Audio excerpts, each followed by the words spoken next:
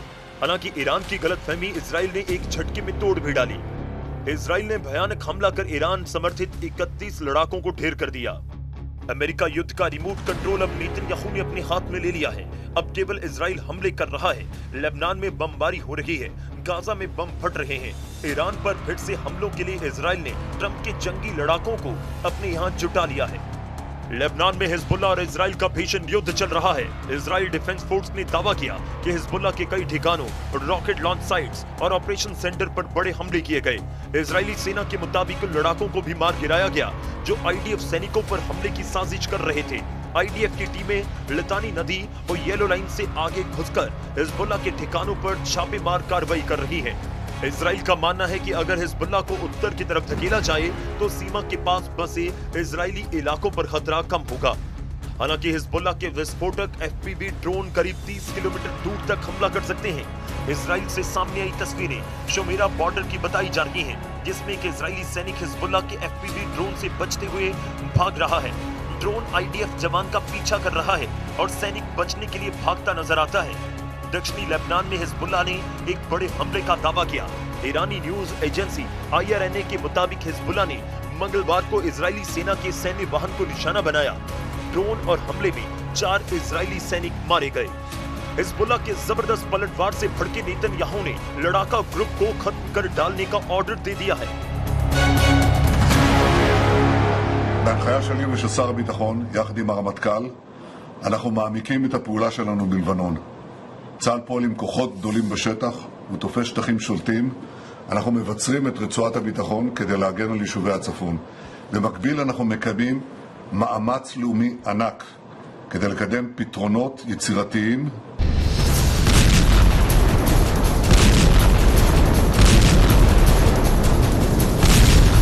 Hezbollah से भी ज्यादा घातक हमले हमास पर हो रहे हैं, जहां इजराइल सीधे हमास चीफ को खल्लास कर रहा है।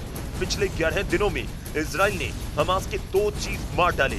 इजरायली सेना के मुताबिक एयर स्ट्राइक में हमास के मिलिट्री विंग के नए चीफ मोहम्मद औदेह को मार गिराया गया। औदेह को 7 अक्टूबर हमले का चीफ प्लानर बताया जा रहा है।